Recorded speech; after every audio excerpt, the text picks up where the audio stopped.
Berbulan madu dengan mengunjungi beberapa negara adalah satu dari sekian banyak impian Aileen yang terwujud. Sekarang wanita itu sedang terpaku oleh pemandangan alam di bawahnya. Sudah beberapa jam pesawat jet pribadi itu mengudara. Sepanjang perjalanan tak ada perasaan jenuh, sebab Aileen merasa bebas melakukan apa saja. "Sesenang itu ya kamu?" bisik Alfian. Aileen menoleh kepada sang suami yang sedang bersandar sambil memejamkan mata. Terdiam sebentar sambil mengagumi setiap pahatan sempurna dari wajah suaminya. Kemudian menyandarkan kepada di bahu lelaki itu. Wanita mana yang tidak akan bahagia memiliki suami sepertinya? Alfian memberi semua yang bahkan tidak pernah dibayangkan Aileen. Memanjakannya dengan kasih sayang dan perhatian. Memiliki Alfian dalam hidupnya membuat Aileen merasa menjadi wanita paling bahagia di dunia. "Senang sekali. Terima kasih, sayang," bisiknya, lalu membenamkan Cifem 4N di pipi. "Sama-sama. Kalau kamu suka, kita bisa melakukan perjalanan seperti ini setiap tahun." "Boleh. Tapi jangan ke Eropa lagi, ya," pintanya sangat antusias. "Kenapa memangnya?" "Dingin," jawab Aileen. Mengingat selama berbulan madu ia lebih banyak menghabiskan waktu di kamar hotel. Bahkan saat berada di Swiss ia hampir seharian mengurung diri di kamar. "Iya, sayang. Nanti kita akan ke Kutub Selatan saja. Di sana hangat kok. Kamu bisa berbaur dengan penduduk Eskimo yang ramah, atau berenang sama gurita Antartika di laut. Kamu pasti suka." Gemas rasanya, Aileen melayangkan cubitan ke lengan sang suami. Membuat lelaki itu tertawa pelan. Alfian sangat senang menggodanya. Entah mengapa melihat ekspresi kesal Aileen terasa sangat menggemaskan baginya. Itu apa bedanya? "Ya sudah, kalau tidak mau ke Kutub Selatan, kita ke Afrika Selatan saja. Di sana ada gurun Kalahari. Kamu bisa berjemur sepanjang hari di sana." Semakin gila saja Aileen karena candaan suaminya. Jika tidak mengingat sedang di pesawat, ia pasti sudah menggigit lelaki itu. "Sudah ah, capek ngomong sama kamu ini." Aileen kembali menyandarkan kepala di bahu sang suami. Sementara tangan halusnya menaik Subdian 4 Ra-L3 Kuk 4 NL3 Har. "Jangan merayu sekarang. Kamu tahu aku tidak pernah tahan diraba di sekitar leher. Kamu mau aku memakanmu di sini?" Aileen terkekeh sambil menghentikan keusilannya. Sekarang ia memilih kembali menikmati pemandangan yang tersaji di bawah sana. "Sayang, yang di bawah itu negara apa?" tanya Aileen seraya meletakkan ujung jemarinya di kaca jendela. "Negara api," kelakar Alfian. Seraya mengerucutkan bibir, Aileen menatap lelaki itu. Dasar tuan gurita. Mobil yang ditumpangi Alfian dan Aileen memasuki halaman rumah yang luas dan asri. Pandangan keduanya langsung tertuju ke arah pintu. Di sana sudah ada Mama, Oma dan Boy yang sudah menunggu. Sepasang mata Aileen mendadak dipenuhi cairan bening melihat putra kecilnya yang tampak melompat kegirangan. 2 minggu meninggalkan putranya benar-benar membuatnya rindu. "Papa Mama pulang." Sorak penuh semangat anak laki-laki itu menggema di udara. Secepat kilat ia berlari menuju mobil, menyambut kedua orang tuanya.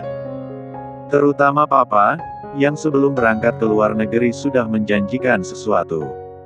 "Hei, jagoan Papa, sini peluk." Alfian berjongkok seraya merentangkan tangan.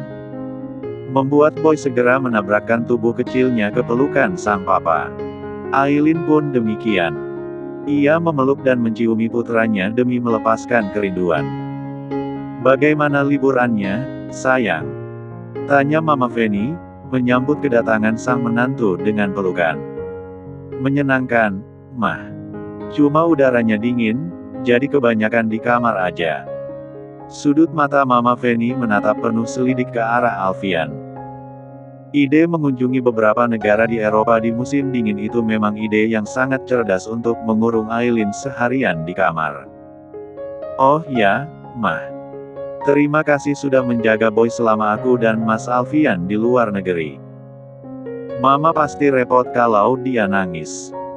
Ah, tidak sama sekali. Mama senang Boy tinggal di sini. Kalian mau bulan madu berbulan-bulan juga tidak apa-apa. Setelah melepas kerinduan, mereka memasuki rumah. Seorang sopir membantu membawa beberapa koper ke dalam rumah. Semuanya berkumpul di ruang keluarga.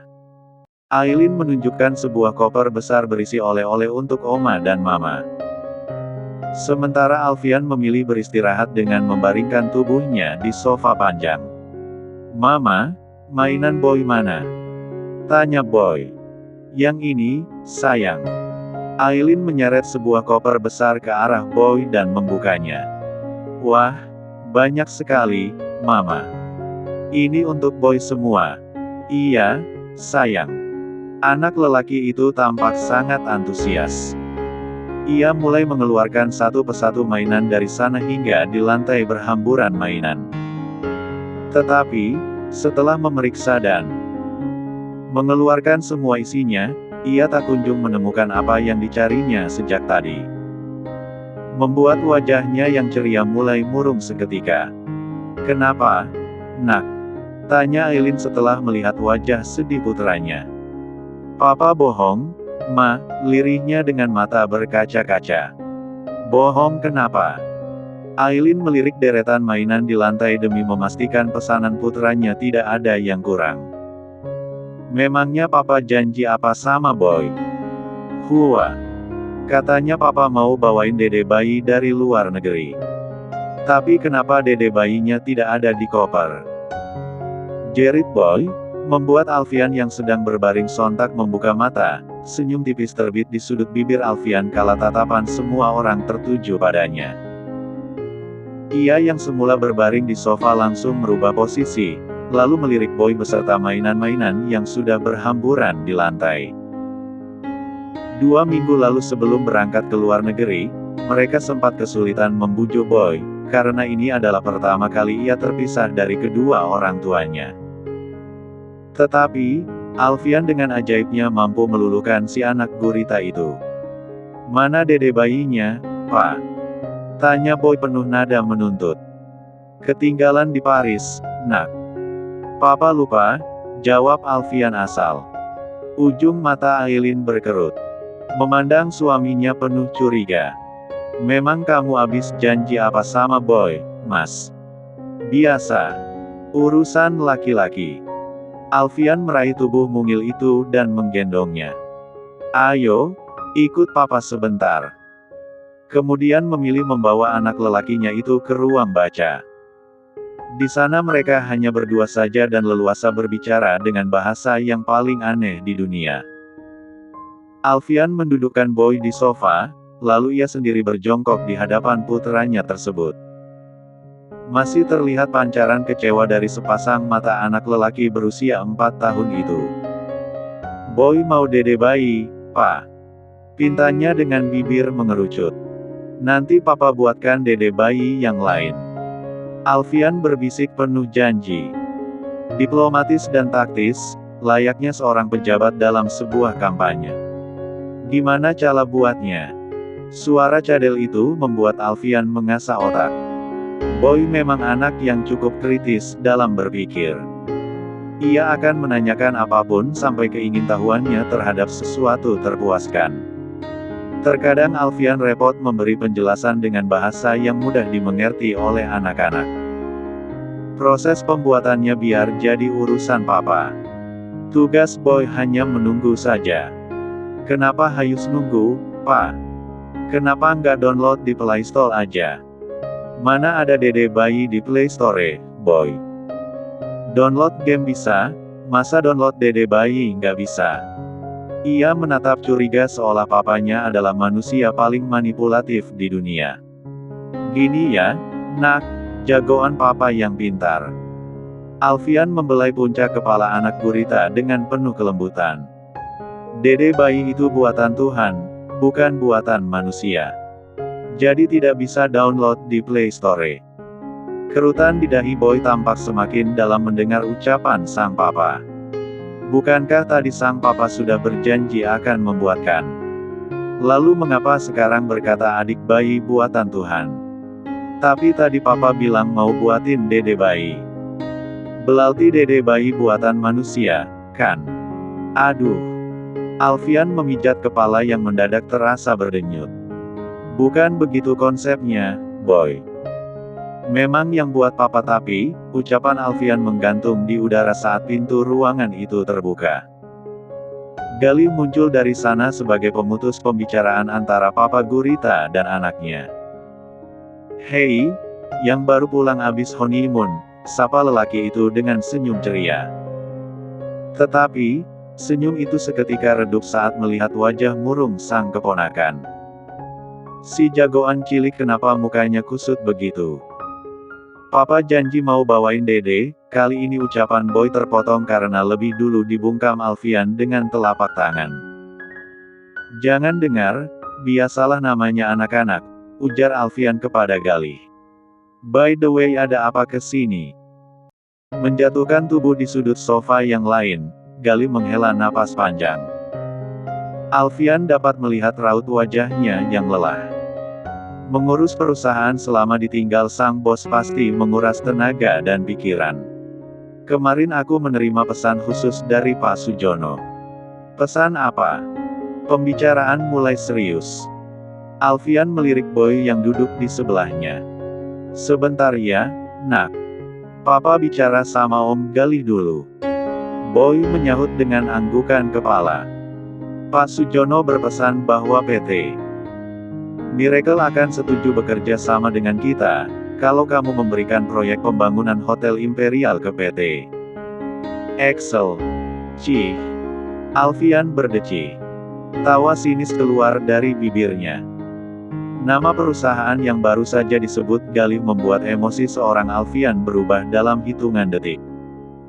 Bagaimana tidak, PT Excel adalah perusahaan milik orang tua Audi, dan Alfian sudah memutus semua kerjasama dengan perusahaan itu sejak 4 tahun lalu.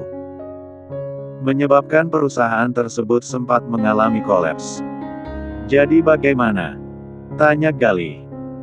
Beritahu Pak Sujono itu bahwa kita tidak butuh kerjasama dengan perusahaannya. Masih banyak perusahaan lain yang mau bekerja sama dengan kita. Alfian melirik Boy yang masih duduk di sampingnya. Melihat kantuk di mata putranya, ia langsung membaringkan dan mengambil bantal sofa untuk menyangga kepala putranya. Satu tangannya mengelus rambut sang anak. Hingga perlahan Boy memejamkan kedua matanya. Pikirkan lagi, Al. Kerjasama ini akan menghasilkan keuntungan yang besar untuk perusahaan kita. Aku tidak peduli. Galih menyerah. Ia tahu bagaimana Alfian jika sudah berkata tidak, maka merupakan hal mustahil untuk bisa mengubahnya. Oke, aku paham, ujar Galih. Ngomong-ngomong aku dengar Audi akan bertunangan minggu depan. Lalu apa hubungannya denganku? Tidak ada, ucap Galih cepat setelah melihat raut wajah si bos yang tidak bersahabat. Itu berita yang bagus, kan? Artinya dia sudah bisa move on dari kamu. Alfian tak menyahut. Sama sekali tak ada kepedulian terhadap sang mantan. Di masa lalu ia memang menyimpan rasa yang dalam terhadap Audi, bahkan butuh waktu bertahun-tahun untuk bisa melupakan rasa sakit yang ditinggalkan sang mantan. Namun, rasa itu sekarang hilang tanpa meninggalkan bekas. Terlebih, kini hatinya sudah terpaut dengan Aileen sepenuhnya. Sudah, jangan bahas orang itu lagi. Tidak berfaedah sama sekali, ujarnya kesal. Tetapi, kekesalan itu seketika luntur saat memandangi wajah mungil yang tengah terlelap di sisinya. Buah hatinya bersama Aileen. Peredam amarah paling ampuh. Meskipun kehadiran Boy diawali dari sesuatu yang tak diinginkan. Sebentar, aku akan pindahkan Boy ke kamar dulu. Oke. Alfian bangkit meninggalkan ruangan itu dengan menggendong Boy. Begitu tiba di kamar, ia langsung membaringkan tubuh mungil itu ke tempat tidur. Membalut tubuhnya dengan selimut, lalu menyalakan mesin pendingin ruangan. Ah, segar sekali abis mandi. Aileen keluar dari kamar mandi dengan lilitan handuk di dadanya. Lantas mengeluarkan piyama dari lemari dan memakainya. Boy sudah tidur. Sudah. Aileen menarik selimut dan naik ke tempat tidur. Sebenarnya Mas janji apa sama Boy sampai dia sesedih itu tadi? Aku bilang mau bawa adik bayi buat dia dari luar negeri. Aileen melotot mendengar jawaban konyol sang suami. Ya ampun, pantas aja dia tagih. Kenapa juga harus janji begitu? Tenang, sudah damai kok. Alfian mendesahkan napas panjang. Tadi dia sempat minta aku downloadkan bayi di Play Store. Dan kalau bosan tinggal uninstall, gitu. Keduanya tertawa. Aku mau temui Galih dulu. Dia masih menunggu di bawah. Alfian bangkit dari tempat tidur dan menuju pintu. Namun, sebelum keluar, ia sempat berbalik. Oh ya, urusan kita di Paris belum selesai. Jangan tidur dulu, ya. Dasar Tuan Gurita. Tidak ada puasnya soal begituan. Perayaan ulang tahun pewaris keluarga Darmawan itu selalu diwarnai dengan kemeriahan. Namun, tahun ini mereka memilih sesuatu yang berbeda. Aileen dan Alfian menginginkan putranya belajar untuk berbagi dengan anak-anak lain. Sehingga tahun ini sengaja mengundang ribuan anak dari berbagai panti asuhan yang ada di kota itu. Kini semuanya sudah tiba di sebuah gedung. Sejak pagi tadi suasana tampak hiruk-pikuk. Semua orang sibuk dengan tugasnya masing-masing. Ada petugas catering yang berlalu lalang membawa makanan, ada pula beberapa mobil box besar yang membawa mainan untuk dibagikan. Sedangkan yang lain tampak sibuk mengawasi agar acara tersebut berjalan dengan lancar. Tak ada tiup lilin di atas kue tart mahal yang identik dengan perayaan ulang tahun anak orang kaya. Hanya ada doa bersama yang dilanjutkan dengan acara hiburan dan makan bersama. Setelah serangkaian acara itu, Boy tampak antusias bermain dengan anak sebayanya. Berlarian ke sana kemari di kids area yang sudah disediakan khusus oleh pihak event organizer. Sepertinya Boy lebih suka acara seperti ini dibanding pesta mewah di hotel, ucap Riana yang sedang duduk di samping Aileen. Aku rasa begitu, balas Aileen. Tersenyum memandangi putranya yang sedang bermain dengan anak lain. Tak jauh dari mereka, ada Alfian yang sedang mengobrol dengan Galih dan beberapa teman lain. Seperti perintah Alfian, acara itu tertutup dari media. Hingga tak lama berselang. Hai, Aileen apa kabar? Lama tidak bertemu. Sapaan itu memutus pembicaraan antara Aileen dan Riana. Keduanya langsung menoleh ke sumber suara. Tampak seorang wanita cantik berdiri dengan senyum menghiasi wajahnya. Kamu sedang apa kamu di sini? Tanya Aileen. Tentu saja untuk memberi doa dan selamat untuk anakmu. Apa kamu tidak tahu kalau salah satu panti asuhan yang kalian undang adalah yayasan milik orang tuaku? Aileen melirik Riana, membuat kakaknya itu mengangkat bahu. Riana pun tidak mengetahui tentang hal tersebut. Kalau begitu terima kasih untuk ucapan selamat dan doanya. Silahkan nikmati acaranya, sambung Riana. Wah, ini menyenangkan sekali. Kalian rupanya sudah berdamai. Riana, mantan calon tunangan Alfian dan juga Aileen, si istri sah. Riana membuang muka mendengar ucapan wanita itu. Berusaha untuk tidak terpancing. Kalau kamu sudah selesai berbasa-basi, silahkan cari meja yang kosong. Tidak sopan sekali kamu terhadap tamu. Aku kesini hanya untuk menyapa Aileen. Seulas smirk terbit di sudut bibirnya. Riana yang menyadari adanya sinyal bahaya langsung bangkit meninggalkan tempat duduknya, berjalan ke arah Galih dan Alfian untuk memberitahu perihal kedatangan Audi yang mungkin ingin membuat kekacauan di sana. Dua lelaki itu pun langsung menoleh ke belakang. Alfian langsung melayangkan tatapan tak suka ke arah sang mantan, lalu memberi isyarat kepada beberapa petugas keamanan yang berdiri di masing-masing sudut ruangan. Audi menyeringai saat melihat Alfian dan Galih mendekat ke arah mereka. "Oh ya, Aileen. Aku tidak menyangka bahwa kamu masih mau bertahan dengan Alfian setelah apa yang dilakukan keluarganya pada keluargamu. Apa maksud kamu? Ya ampun, apa Alfian masih merahasiakan ini semua darimu? Aku pikir ia sudah mengatakan semuanya. Ini kan ada hubungannya dengan kematian orang tua kandungmu." Audi menyerahkan ponsel miliknya ke tangan Aileen.